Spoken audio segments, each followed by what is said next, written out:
Hola civilachos, bienvenidos a Civil Manía. Yo soy Daniel Caballero y estaremos hablando sobre temas de ingeniería civil. Hoy veremos cómo dimensionar un pavimento flexible por el método Ashton 93.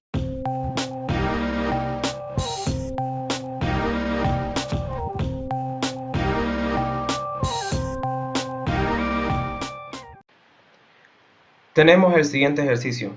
Dice, dimensionar la siguiente estructura de pavimento flexible por el método Ashton 93 con los siguientes datos.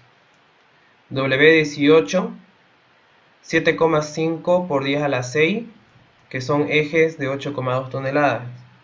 La carretera es de un eje troncal, el periodo de diseño de 20 años y las características de los materiales que conforman las capas del pavimento son: para la carpeta asfáltica, estabilidad Marshall de 1800 libras, mezcla en caliente. Para la capa base, CBR de 80%, ripio triturado. Para la capa subbase, CBR de 40%, ripio natural. Y un terraplén con CBR de 3%. El primer paso que debemos realizar es hallar la confiabilidad R, que son los niveles recomendados de confiabilidad. Se clasifica según el tipo de vía y si es urbana o rural. En el que vemos que tenemos en tipos de vía autopistas, troncales, locales, ramales y vías agrícolas. En nuestro caso, como había dicho que era una carretera de eje troncal, debemos buscar ejes troncales. Y como no nos dice si es urbana o rural, entonces vamos a escoger un valor que esté entre 75 y 99. En este caso, lo que está escrito en rojo son algunas recomendaciones que si quieren pueden tomarlas o no. En este caso, yo utilicé para la confiabilidad una confiabilidad de 85%, que se encuentra entre este rango de acá. El segundo paso es hallar el área bajo la curva, representado por ZR. El área bajo la curva dependerá de la confiabilidad y nos dará el valor de ZR. Entonces buscamos la confiabilidad que teníamos, que era de 85%, y obtendremos un área bajo la curva de menos 1.037.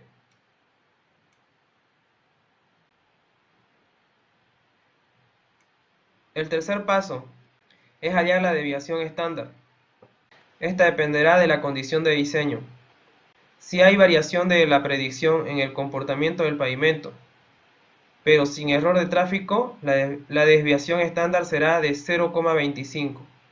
En cambio, si tenemos una variación total en la predicción del comportamiento del pavimento y la estimación del tráfico, será entre 0,35 y 0,50. Entonces, adoptamos un área bajo la curva de 0,49, que se encuentra entre estos rangos.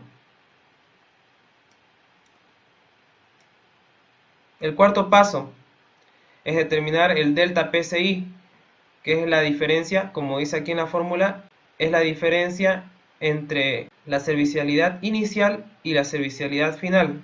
La norma nos dice que la servicialidad inicial será 4.2 y la servicialidad final dependerá del tipo de carretera. Si tenemos vías con características de autopistas urbanas y troncales de mucho tráfico, será 2.5.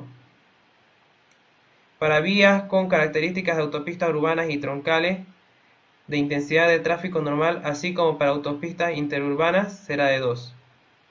Entonces, como tenemos una carretera troncal con mucho tráfico, utilizaremos una servicialidad final de 2.5. Por ende, la diferencia entre 4,2 y 2,5 nos sale 1.7. El quinto paso será determinar el módulo de resiliencia, representado por MR. Este lo obtenemos con el CBR del terraplén, que al principio del ejercicio nos dieron como dato terraplén de 3%. Entonces entramos en este ábaco la columna C, que representa el CBR de Kentucky, buscamos el 3% y dibujamos una línea horizontal que llegue hacia la columna F, que representa el módulo de resiliente. Nos dará un valor aproximado de 4100 PSI.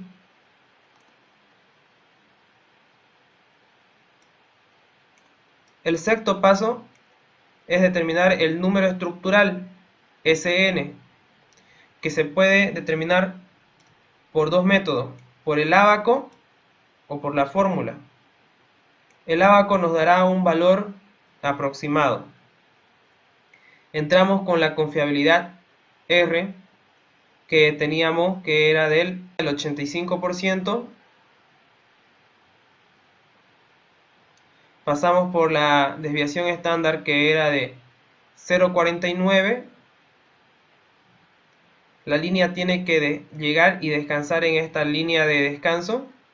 De ahí tiene que partir de nuevo y cruzar por el número de ejes, que era 7,5 por 10 a la 6, que en este caso aquí lo tenemos representado en millones, entonces buscamos el 7,5. Tiene que llegar la línea hasta la línea de descanso, de ahí tiene que partir de nuevo y tiene que cruzar por el módulo de resiliencia, que está en miles. Entonces, como teníamos 4100, tenemos que buscar el 4.1, y esta línea tiene que seguir recto hasta llegar a este cuadro, que es a este cuadro de delta PSI.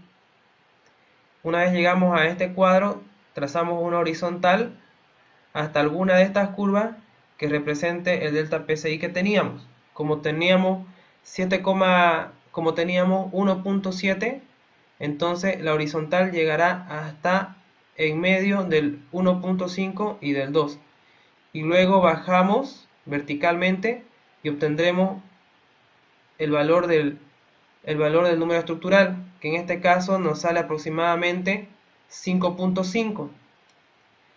Ahora, si vamos a la fórmula y reemplazamos todos los datos que ya teníamos, como el W18, que era 7.500.000, el área bajo la curva, que era menos 1.037, por la desviación estándar, que era 0,49, más 9,36 por logaritmo del número estructural, más 1, menos 0,2, más logaritmo del delta PSI, que es 1,7, dividido entre 4,2 menos 1,5, eso dividido entre 0,40 más 1094, dividido entre el número estructural más 1 elevado a la 5,19, más 2,32 por logaritmo del módulo de resiliencia, que teníamos que era 4100, menos 8,07.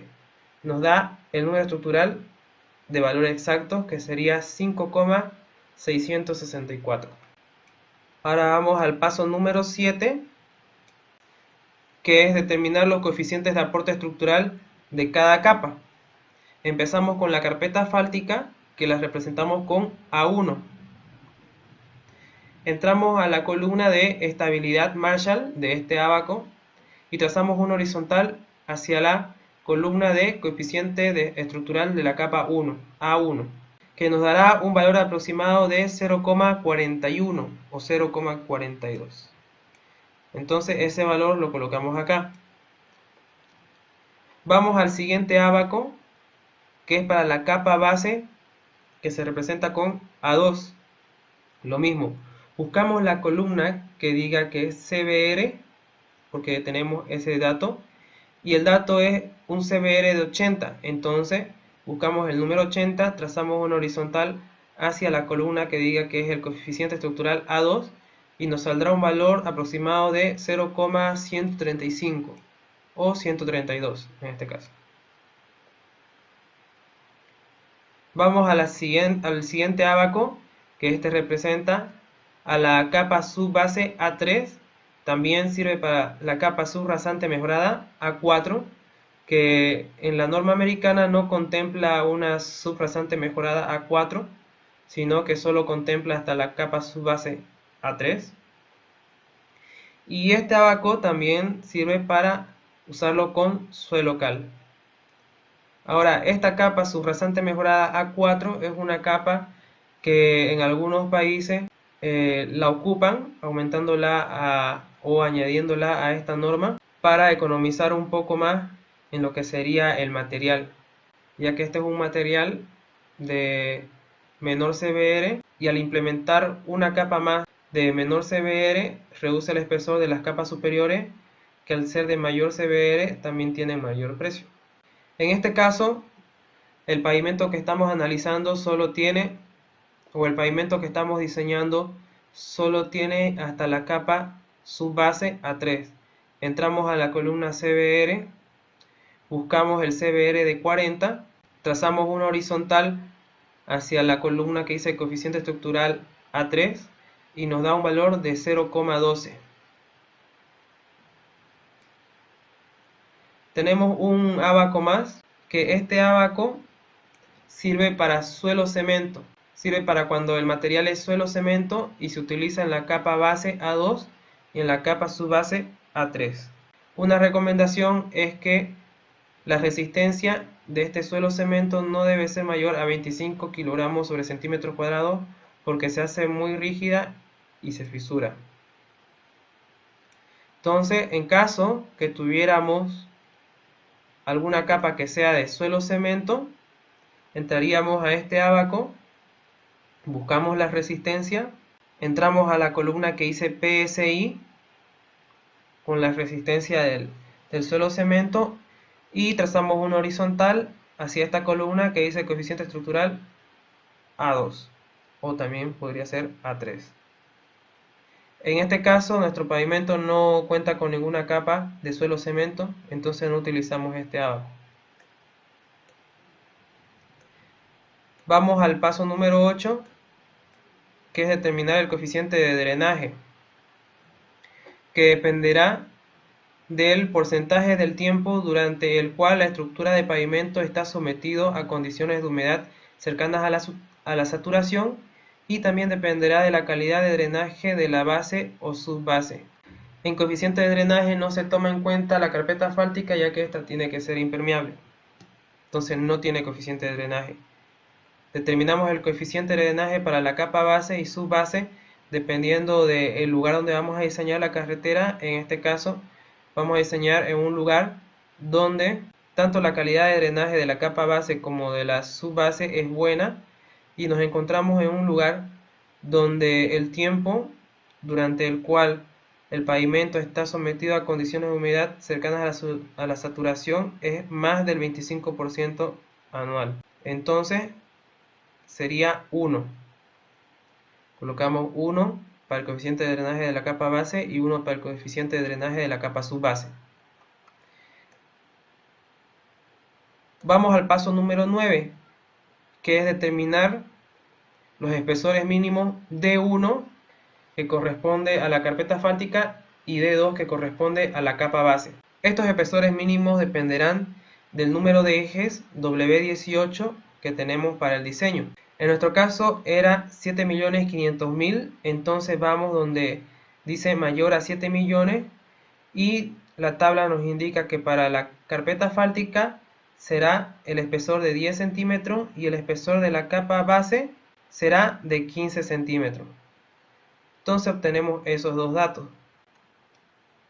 Para finalizar, el último paso es ingresar todos los datos que tenemos a esta fórmula, que dice que Sn es igual al coeficiente de aporte estructural de la carpeta asfáltica por el espesor de la carpeta asfáltica más el coeficiente estructural de la capa base por el espesor de la capa base por el coeficiente de drenaje de la capa base más el coeficiente estructural de la capa subbase por el espesor de la capa subbase por el coeficiente de drenaje de la capa subbase.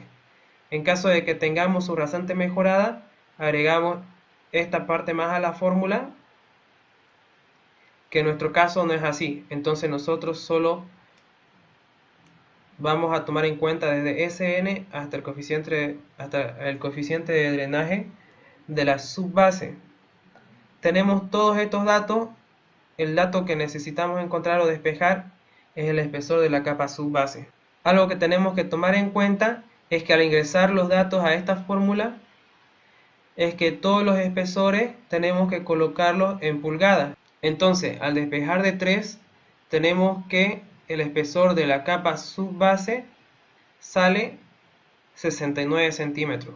A ustedes les saldrá el valor en pulgadas y lo convierten a centímetros. Y ese sería todo el procedimiento para dimensionar o diseñar una estructura de pavimento flexible mediante el método Ashton 93. El formulario para este método lo dejaré en la parte de descripción. Cualquier duda que tengan, escríbanmela en la casilla de comentarios y díganme si en el punto 6 ustedes utilizarían el ábaco o la fórmula. Adiós.